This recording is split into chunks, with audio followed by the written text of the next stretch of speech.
ఒక సైడ్ చూసుకుంటే ఒక సింగిల్ ఇయర్ లోనే జావా ఓపెనింగ్స్ మోర్ దాన్ 30% కంటే ఎక్కువ పడిపోయాయి. ఇంకో సైడ్ చూసుకుంటే పైథాన్ ఇప్పుడు కరెంట్లీ వరల్డ్ లో one of the most popular programming languages. ఇంకో సైడ్ చూసుకుంటే ఏఐ టెక్నాలజీస్ వల్ల కొత్తగా 1 మిలియన్ జాబ్స్ యాడ్ అవబోతున్నాయి ఇండియాలో మాత్రమే. సో ఇలాంటి టైంలో మనందరికీ ఒక క్వశ్చన్ ఉంటుంది, ఈ మార్కెట్ లో ఒక జాబ్ రావాలి అంటే నేను జావా నేర్చుకోవాలా, పైథాన్ నేర్చుకోవాలా, లేదంటే ఇవన్నీ పక్కన పెట్టేసి సింపుల్ గా ఏఐ టెక్నాలజీస్ మీద ఫోకస్ చేయాలా అని. ఈ క్వశ్చన్ కి సొల్యూషన్ రావాలి అంటే మనం 4 డిఫరెంట్ స్టెప్స్ గురించి ఆలోచించాలి. ఈ 4 స్టెప్స్ ని ఒక 4 స్లైసెస్ ఆఫ్ పిజ్జా లాగా అనుకుందాం. ఈ ఫస్ట్ స్లైస్ వచ్చేసి జావా గురించి. అసలు 2026 లో ఏఐ ఉండగా అసలు జావా ఇంకా రెలెవెంటా, అసలు జావా నేర్చుకోవాలా వద్దా. సెకండ్ స్లైస్ వచ్చేసి పైథాన్ గురించి. పైథాన్ నేర్చుకుంటే నాకు ఓన్లీ ఏఐ లో మాత్రమే జాబ్స్ వస్తాయా, లేదంటే పైథాన్ కి ఇంకా మార్కెట్ ఉందా. థర్డ్ స్లైస్ వచ్చేసి ఏఐ గురించి. అసలు ఏఐ లోపల ఏఐ నేర్చుకుంటే coding roles and non coding roles అసలు ఇలాంటి ఆపర్చునిటీస్ ఉన్నాయి, వాటి సాలరీస్ ఎంత, వాటి జాబ్ టైటిల్స్ ఏంటి అండ్ అవి ఎలా తెచ్చుకోవాలి. సో ఒక్కసారి ఈ 3 స్లైసెస్ అర్థమైనాయి అంటే ఫోర్త్ అండ్ ఫైనల్ స్లైస్. ఈ 3 స్లైసెస్ ని బేస్ చేసుకుని నీకు ఫ్రేమ్ వర్క్ ఇస్తా. ఆ ఫ్రేమ్ వర్క్ యూజ్ చేసుకుని ఎగ్జాక్ట్ గా నీ ఎడ్యుకేషన్ బ్యాక్గ్రౌండ్ కి, నీ గోల్స్ తగ్గట్టుగా రేపు మార్కెట్ లో నీకు ఒక జాబ్ రావాలి అంటే ఏ టెక్నాలజీ నేర్చుకోవాలో నీకే క్లియర్ గా అర్థమైపోతుంది. సో వీడియో ఎండింగ్ దాకా చూడు. బట్ మనం ఆ ఫ్రేమ్ వర్క్ దాకా వెళ్లే ముందు ఫస్ట్ మనకు అర్థం అవసరం క్వశ్చన్ ఏంటంటే, ఇస్ జావా డైయింగ్? సో అసలు జావాకి 2026 లో ఎంత రెలెవెన్స్ ఉంది? ఆనెస్ట్ మాట్లాడుకుంటే రీసెంట్ గా వచ్చిన టెక్నాలజీ రిపోర్ట్స్ ప్రకారంగా లాస్ట్ ఇయర్ లో చూసుకుంటే జావా ఓపెనింగ్స్ అనేవి మోర్ దాన్ 32% కంటే ఎక్కువ తగ్గిపోయాయి. జావాని ఇప్పటిదాకా మెయిన్ గా మొబైల్ డెవలపర్ రోల్స్ లో బాగా యూజ్ చేసేవాళ్ళు to build Android applications. But Android Kotlin కి షిఫ్ట్ అయిన తర్వాత, చాట్ జీపీటీ వచ్చిన తర్వాత ఇలాంటి రోల్స్ మోర్ దాన్ 70% కంటే ఎక్కువ పడిపోయాయి. అండ్ ఒకప్పుడు ప్రతి సింగిల్ కంపెనీ లోపల వాళ్ళ అప్లికేషన్స్ అన్ని కూడా జావాతో డెవలప్ చేసేవాళ్ళు. అందుకనే అప్పుడు ఒక సేయింగ్ ఉండేది, ఎవ్రీ సింగిల్ కంపెనీ, అది ఎటువంటి కంపెనీ అయినా గానీ, కంపెనీకి 10 మంది జావా డెవలపర్స్ కంపల్సరీ అవసరం అని చెప్పి. బట్ ఇదే కరెంట్ సిచువేషన్ చూసుకుంటే ఇప్పుడు ఏ కంపెనీ కూడా వాళ్ళ కొత్త అప్లికేషన్స్ అన్ని జావాతో కాకుండా వేరే కొత్త టెక్నాలజీస్ తో డెవలప్ చేస్తున్నారు. సో జావా రిక్వైర్మెంట్ అక్కడ కూడా పడిపోయింది. సో ఇది వినగానే నీకు అనిపిస్తుండొచ్చు, సో వంశీ నువ్వు బేసిక్లీ ఏమంటున్నావు అంటే బయట జావాకి మార్కెట్ లేదు అంటున్నావు, అంతేనా? అందుకే తొందరపడద్దనేది. మనం ఇప్పటిదాకా మాట్లాడింది only one side of the industry మాత్రమే. ఇంకో సైడ్ ఆఫ్ ద ఇండస్ట్రీలో జావా డెవలపర్స్ ని ఇంకా అగ్రెసివ్ గా హైర్ చేసుకుంటున్నారు. ఆ ఇండస్ట్రీస్ ఏంటంటే బ్యాంకింగ్, ఇంకా finance services, telecom, e commerce, health care and government sectors. ఈ ఇండస్ట్రీస్ అన్ని కూడా జావా డెవలపర్స్ ని ముందులా హైర్ చేసుకున్నారో ఇప్పుడు కూడా అంతే ఫ్రీక్వెంట్ గా హైర్ చేసుకుంటున్నారు. అదేంటి, ఇండస్ట్రీ అంతా కూడా జావా వదిలేసి వేరే ప్లాట్ఫామ్స్ కి వెళ్ళిపోతుంటే వీళ్ళు ఇంకా జావా డెవలపర్స్ హైర్ చేసుకోవడం ఏంటి? ఎందుకో చెప్తా విను. ఫస్ట్ బ్యాంకింగ్ సెక్టర్ కొద్దాం. ఇండియాలో ఉన్న ప్రతి ఒక్క బ్యాంక్ కి బ్యాక్గ్రౌండ్ ఇన్ఫ్రాస్ట్రక్చర్ అంతా కూడా ఒకప్పుడు జావా మీద బిల్డ్ చేసిందే. సో ఈ ఇన్ఫ్రాస్ట్రక్చర్ మెయింటైన్ చేయడానికి మెజారిటీ ఆఫ్ ద కంపెనీస్ ఇంకా ఇప్పటికీ కూడా సెవెరల్ జావా ఫుల్ స్టాక్ మీద ఓపెనింగ్స్ గానీ, స్ప్రింగ్ బూట్ మీద గానీ, మైక్రో సర్వీసెస్ మీద గానీ కంటిన్యూస్ గా ఓపెనింగ్స్ అండ్ హైరింగ్ నడుస్తూనే ఉంటాయి. సేమ్ ఇదే లాజిక్ వేరే ఇండస్ట్రీస్ కూడా అప్లై అవుతుంది. హెల్త్ కేర్ గానీ, ఇన్సూరెన్స్ గానీ, గవర్నమెంట్ సెక్టర్స్ గానీ, ఇవన్నీ సెక్టర్స్ కూడా ఏంటంటే they were built very very long ago. ఎప్పుడో తయారు చేసి వాళ్ళ ఇన్ఫ్రాస్ట్రక్చర్ అంతా స్కేల్ చేసుకుంది కూడా అదే టెక్నాలజీ మీద. సో వీళ్ళకి స్టెబిలిటీ కావాలన్నా, సెక్యూరిటీ కావాలన్నా, హై పర్ఫార్మెన్స్ సిస్టమ్స్ కావాలన్నా గానీ they still need to rely on Java. And ఈ ఇండస్ట్రీస్ అన్ని కూడా యాక్టివ్ గా జావా డెవలపర్స్ ని హైర్ చేసుకుంటూనే ఉంటాయి. సింపుల్ గా చెప్పాలంటే న్యూ జనరేషన్ స్టార్ట్అప్స్ గానీ, కరెంట్ జనరేషన్ కంపెనీస్ గానీ కొత్త అప్లికేషన్స్ బిల్డ్ చేస్తున్నప్పుడు జావా వాడట్లేదు తప్ప every single thing that was built previously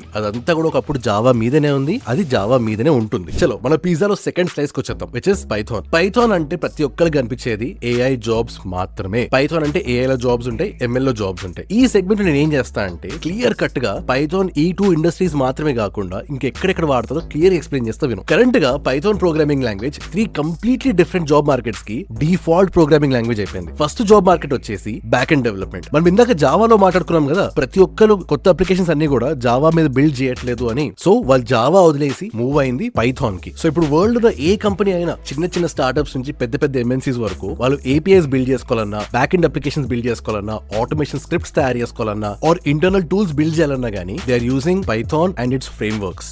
ఇవన్నీ కూడా ఏఐ జాబ్స్ ఏం కావు. These are very very basic traditional software jobs. But ఇక్కడ యూజ్ చేసే ప్రైమరీ ప్రోగ్రామింగ్ లాంగ్వేజ్ వచ్చేసి పైథాన్. మనం సెకండ్ బిగ్గెస్ట్ జాబ్ మార్కెట్ చూద్దాం, which is data engineering and data analytics. ఇప్పుడు మార్కెట్ లో ఉన్న ఎవ్రీ సింగిల్ బిగ్ కంపెనీ కూడా has huge amounts of data and every single company which is collecting data needs data analysts. Current గా market లో డేటాను analyse చేయాలి అంటే one of the most efficient languages is Python. అందుకనే ప్రతి ఒక్క company కూడా డేటా అనలిస్ట్ ని, డేటా ఇంజనీర్స్ ని 3.5 lakhs per annum నుంచి స్టార్ట్ అయ్యి 18 lakhs per annum వరకు సాలరీస్ ఇచ్చి హైర్ చేసుకుంటున్నారు. వీళ్ళ వర్క్ అంతా కూడా ఉన్న డేటాను అనలైజ్ చేయడము, ఆ డేటాకి పైప్ లైన్స్ క్రియేట్ చేయడము, ఆటోమేషన్స్ క్రియేట్ చేయడము అండ్ వాళ్ళ అనలిటిక్స్ ఇన్ఫ్రాస్ట్రక్చర్ ని మెయింటైన్ చేయడము ఇలాంటివి ఉంటాయి. చలో ఇక్కడ దాకా 2 స్లైసెస్ అయిపోయినాయి, అంటే హాఫ్ ద పిజ్జా తినేసాం ఆల్మోస్ట్. సో ఇక్కడ దాకా వీడియో ఇంట్రెస్టింగ్ అనిపించింది అంటే ఫస్ట్ వెళ్ళి సబ్స్క్రైబ్ చేసేసుకోండి. మనం వీడియోని కంటిన్యూ చేసే ముందు నీతో నీ ఫ్యూచర్ గురించి ఒక వెరీ ఇంపార్టెంట్ విషయం మాట్లాడాలి. రైట్ నౌ నువ్వు ఈ వీడియో చూసే కొద్దీ బయట ఏఐ వల్ల కంప్లీట్ గా వరల్డ్ అంతా కూడా చేంజ్ అయిపోతుంది. అండ్ ఇప్పటిదాకా చాలా మంది అంటున్నారు కదా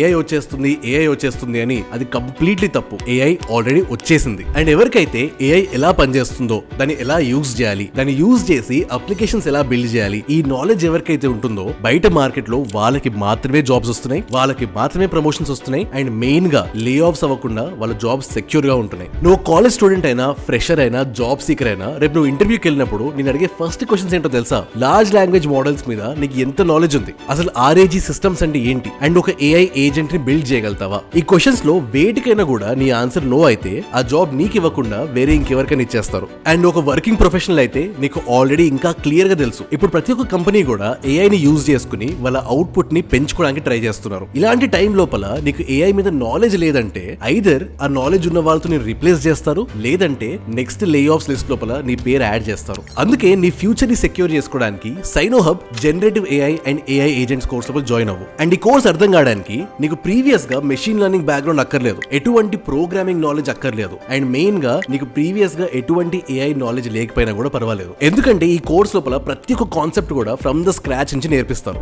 అండ్ ఈ కోర్స్ అయిపోయే టైం కల్లా నీకు జనరేటివ్ ఏఐ అంటే ఏంటి, లార్జ్ లాంగ్వేజ్ మోడల్స్ అంటే ఏంటి, చాట్ జీపీటీ ఎలా పనిచేస్తుంది, నువ్వు చాట్ జీపీటీ క్వశ్చన్ అడిగినప్పుడు బ్యాక్గ్రౌండ్ లో ఏమవుతుంది, ఆర్ఏజీ సిస్టమ్స్ అంటే ఏంటి, ప్రాంప్ట్ ఇంజనీరింగ్ అంటే ఏంటి, ఏఐ ఏజెంట్స్ అంటే ఏంటి, అండ్ వాటిని ఎలా బిల్డ్ చేయాలి, ఇవన్నిటి మీద complete knowledge and hands on experience ఉంటుంది. సో నువ్వు ఐటీ డొమైన్ అయినా, కోర్ డొమైన్ అయినా, సాఫ్ట్వేర్ ఇంజనీర్ అయినా, సపోర్ట్ రోల్ అయినా, స్టూడెంట్ అయినా, గ్రాడ్యుయేట్ అయినా, ఫ్రెషర్ అయినా, వర్కింగ్ ప్రొఫెషనల్ అయినా, ఈ మార్కెట్ లో సర్వైవ్ అవ్వాలి అంటే ఈ ఏఐ సర్టిఫికేషన్ కోర్స్ చాలా హెల్ప్ అవుతుంది. So for a very very limited period of time కింద డిస్క్రిప్షన్ లోపల అండ్ పిన్డ్ కామెంట్స్ లోపల 90% డిస్కౌంట్ ఉన్న కోర్స్ లింక్ నేను యాడ్ చేస్తాను. సో నీ ఫ్యూచర్ సెక్యూర్ చేసుకోవడానికి అండ్ ఏఐ రెడీ అవ్వడానికి కింద కోర్స్ లింక్ క్లిక్ చేసి ఇప్పుడే ఎన్రోల్ అయిపో. ఎన్రోల్ అయిన తర్వాత కోర్స్ డీటెయిల్స్ అండ్ క్రెడెన్షియల్స్ ఈ రెండు కూడా నీ ఈమెయిల్ కి అండ్ వాట్సాప్ కి వచ్చేస్తాయి. సో లేట్ చేయకుండా ఆఫర్ ఎక్స్పైర్ అవ్వక ముందే కింద డిస్క్రిప్షన్ లింక్ క్లిక్ చేసి ఎన్రోల్ అయిపోయి నీ ఫ్యూచర్ ని సెక్యూర్ చేసుకో. Third slice of the pizza which is generative AI jobs. ఈ సెగ్మెంట్ లోపల coding roles and non coding roles రెండు చూద్దాం. ఫస్ట్ వచ్చేసి కోడింగ్ రోల్స్, ఎందుకంటే నాకు తెలిసి నీకు నాన్ కోడింగ్ రోల్స్ కావాలని ఫస్ట్ కోడింగ్ రోల్స్ అయిపోగొట్టేసుకుందాం. కోడింగ్ రోల్స్ లోపల ఫస్ట్ వచ్చి మెషిన్ లెర్నింగ్ ఇంజనీర్. ఇది మన ప్రాపర్ ప్యూర్ కోడింగ్ ఉన్న జాబ్ ఇది. సో నీకు దీనిలో మ్యాథమెటిక్స్ ఫుల్ గా రావాలి అండ్ ప్రోగ్రామింగ్ కూడా బాగా టెక్నికల్ గా రావాలి. దీనిలో ఉన్న అడ్వాంటేజ్ ఏంటంటే జనరిక్ జాబ్స్ కాకుండా ద కటింగ్ ఎడ్జ్ అంటే నెక్స్ట్ లార్జ్ లాంగ్వేజ్ మోడల్స్ ఏవైతే రిలీజ్ అవుతున్నాయో డైరెక్ట్ గా వాటి మీద పనిచేసే రోల్ ఇది. నెక్స్ట్ వచ్చేసి large language model engineer or LLM engineer. So ఒక లార్జ్ లాంగ్వేజ్ మోడల్ ఉంటే దానికి ఎలాంటి డేటా ఇవ్వాలి, ఆ డేటా నుంచి వచ్చే అవుట్పుట్ ని ఎలా మెషర్ చేసుకోవాలి, దాన్ని ఎలా ట్వీక్ చేయాలి, ఆ మోడల్ నుంచి బెస్ట్ ఎఫిషియన్సీ తీసుకురావాలి అంటే ఎలాంటి మోడిఫికేషన్స్ చేయాలి, ఇవన్నీ కూడా ఒక లార్జ్ లాంగ్వేజ్ మోడల్ ఇంజనీర్ చేసే పనులు. లాస్ట్ కి వచ్చేసి ఏఐ రీసెర్చ్ సైంటిస్ట్. ఇది కూడా completely purely research based role ఇది. దీనికి ఎంట్రన్స్ లెవెలే మనకు ఉట్టి బీటెక్ సరిపోదు, పిహెచ్డి లెవెల్స్ లో ఎడ్యుకేషన్ ఉంటే తప్ప ఈ రోల్ కి ఎంటర్ అవ్వలేము. So let's put it aside for now. Next మనం వెళ్దాం నాన్ కోడింగ్ రోల్స్ కి. ఫస్ట్ రోల్, ఈ రోల్ లోపల ఫ్రెషర్స్ ని బాగా హైర్ చేసుకుంటున్నారు which is AI trainer or AI associate. ఎక్కడైనా కూడా నువ్వు ఏఐ అసోసియేట్ అండ్ జాబ్ చూసావంటే which is basically under AI trainer కిందనే వస్తుంది. సో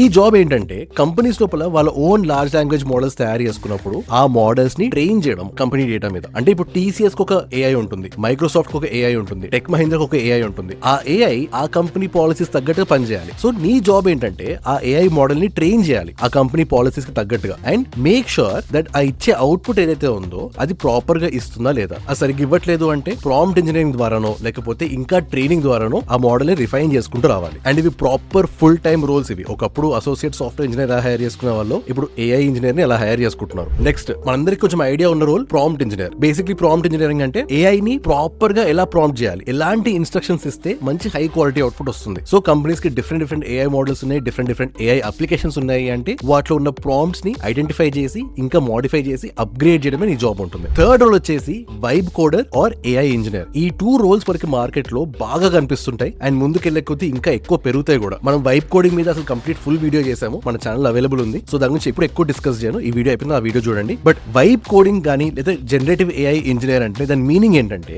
యూజింగ్ ఏఐ నువ్వు కంపెనీ లోపల ఒక ఇంటర్నల్ అప్లికేషన్ కావాలి అంటే ఆ అప్లికేషన్ ని బిల్డ్ చేసే ఇంజనీర్ అన్నట్టు. సో దీనికి in depth and perfect technical knowledge ఉండాల్సిన అవసరం లేదు. నీకు కోడింగ్ ఫండమెంటల్స్ బాగా ఐడియా ఉండాలి అండ్ ప్రోగ్రామింగ్ మీద మంచి నాలెడ్జ్ ఉండాలి. ఎందుకంటే నువ్వు బిల్డ్ చేసిన అప్లికేషన్ ఆర్ నువ్వు రాసే కోడ్ ఏదైతే ఉందో అదంతా కూడా ఏఐ జనరేట్ చేస్తుంది కాబట్టి ఆ కోడ్ లో ఏమైనా మిస్టేక్స్ వచ్చినాయి అంటే ఆ మిస్టేక్స్ నువ్వు ఐడెంటిఫై చేయగలుగుతున్నావా, ఆ మిస్టేక్స్ నువ్వు యాక్చువల్లీ డీబగ్ చేసి ఫిక్స్ చేయగలుగుతున్నావా, ఇక్కడ నీ ఎక్స్పర్టీస్ బయటపడుతుంది అనమాట. So now let's move on to the fourth slice, the final slice, మన డెసిషన్ ఫ్రేమ్వర్క్. సో నువ్వు జావా ఎప్పుడు తీసుకోవాలి అంటే నీకు పెద్దగా రిస్క్ తీసుకోవాలని లేదు, నీకు మార్కెట్ లో ఒక స్టేబుల్ జాబ్ దొరికితే సరిపోతుంది. ఇలాంటి టైం లోపల నువ్వు జావా నేర్చుకుని, అంటే జస్ట్ కోర్ జావా మాత్రమే కాదు, జావాని ప్రాపర్ గా నేర్చుకుని స్ప్రింగ్ బూట్ తోటి బ్యాక్ అండ్ అప్లికేషన్స్ తో జావా ఎలా యూజ్ చేయాలి ఇవంతా నాలెడ్జ్ నేర్చుకుని మల్టిపుల్ ప్రాజెక్ట్స్ బిల్డ్ చేసుకుంటే you can start applying for Java jobs in banking sector గానీ, హెల్త్ కేర్ సెక్టర్ గానీ, ఫైనాన్స్ సెక్టర్ గానీ. ఇలాంటి రోల్స్ లో స్టార్టింగ్ ప్యాకేజ్ వచ్చేసి 2.5 lakhs నుంచి 4 lakhs మధ్యలో ఉంటుంది. దాంతో పాటు స్టేబుల్ ప్రెడిక్టబుల్ గ్రోత్ ఉంటుంది. బట్ ఒక్కటి గుర్తుపెట్టుకోవాల్సింది ఏంటంటే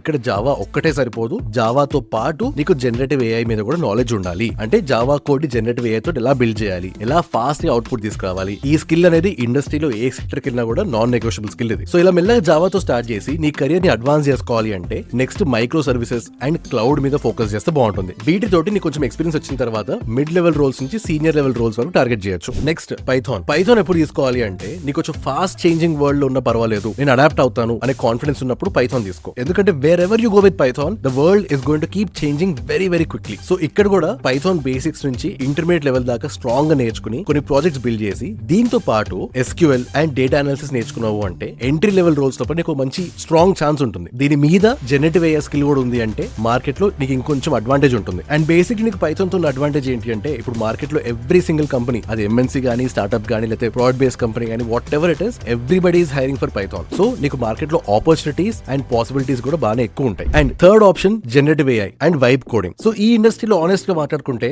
మాక్సిమం నాన్ కోడర్స్ గానీ, కోడింగ్ మీద ఎక్కువ ఇంట్రెస్ట్ లేని వాళ్ళు గానీ, ఆర్ నాన్ కోడింగ్ బ్యాక్గ్రౌండ్ నుంచి వచ్చిన వాళ్ళు గానీ ఎక్కువ ఉంటారు. బట్ ఇక్కడ నీకు రావాల్సిన బిగ్గెస్ట్ స్కిల్ ఏంటి అంటే ప్రాపర్ ప్రాంప్ట్ ఇంజనీరింగ్. ఇక్కడ నీ కమ్యూనికేషన్ స్కిల్స్ చాలా బాగుండాలి. ఎందుకంటే ఇక్కడ నువ్వు మాట్లాడేది ఆపోజిట్ పర్సన్ తో కాదు, ఒక AI తోటి. అవతల మనిషి అర్థం చేసుకోగలుగుతాడేమో కానీ నువ్వు చెప్పేది AI అర్థం చేసుకోలేకపోతుంది అంటే దాని అవుట్పుట్ కూడా అంతే బ్యాడ్ వస్తుంది. నీకు జనరేటివ్ AI మీద బాగా గ్రిప్ ఉందంటే ఈ రోల్ నీకు చాలా పాసిబిలిటీస్ ఆఫర్ చేయగలుగుతుంది. ప్రోగ్రామింగ్ గానీ, డిజైనింగ్ గానీ, కంపెనీ లోపల ఇంటర్నల్ టూల్స్ కి డాక్యుమెంటేషన్ గానీ, ఆర్ అడిషనల్ అప్లికేషన్స్ బిల్డింగ్ కి గానీ, ఇలా మార్కెట్ అడ్వాన్స్ అయ్యే కొద్దీ కొత్త కొత్త రోల్స్ అండ్ కొత్త కొత్త ఆపర్చునిటీస్ వస్తూ ఉంటాయి. బట్ యాజ్ ఆల్వేస్ ఇలాంటి రోల్స్ ఉన్న బిగ్గెస్ట్ రిస్క్ ఏంటి అంటే నువ్వు కంటిన్యూస్ గా అడాప్ట్ అవుతూనే ఉండాలి. ఎవ్రీ డే ఈ స్పేస్ లోపల కొత్త కొత్త టెక్నాలజీస్, కొత్త కొత్త టర్మినాలజీస్ వస్తూనే ఉంటాయి. ఎందుకంటే it's still very much developing కాబట్టి. సో ఇలాంటి స్టేజ్ లోపల నువ్వు వాటన్నిటితో కీప్ అప్ చేయగలుగుతాను అనుకుంటే it's a very good role for you. So video అయిపోక ముందు ఇంకొకసారి రిమైండ్ చేస్తున్నాను, సైనోహబ్ generative AI and AI agents course 90% discount ఉన్న కోర్స్ లింక్ కింద డిస్క్రిప్షన్ లో అండ్ పిన్ కామెంట్స్ లో ఉంటుంది. ఈ కోర్స్ లోపల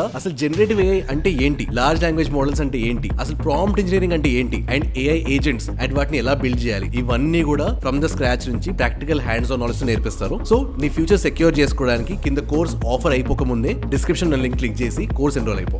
ఓకే, సో వీడియో ఎండింగ్ దాకా చూసావంటే ఒక చిన్న ఫేవర్ అడుగుతా, ఫస్ట్ సబ్స్క్రైబ్ చేసుకుని కింద కామెంట్స్ లోపల నేను ఎండింగ్ దాకా చూసాను అని కామెంట్ చేయి. అండ్ దీంతో పాటు వీడియో ఇంట్రెస్టింగ్ అనిపించింది, ఈ వీడియో ఇంకో 10 మంది చూస్తే బాగుంది అనుకుంటే కింద హై బటన్ ఉంటుంది, హై బటన్ క్లిక్ చేయి. జెన్యూన్ గా అది వీడియోకి, ఛానల్ కి చాలా సపోర్ట్ చేస్తుంది. అండ్ యాజ్ ఆల్వేస్ నెక్స్ట్ ఇలాంటి వీడియోస్ పై టాపిక్స్ కావాలో కింద కామెంట్ సెక్షన్ లో చెప్పు. I read each and every single comment. I will see you in the next video.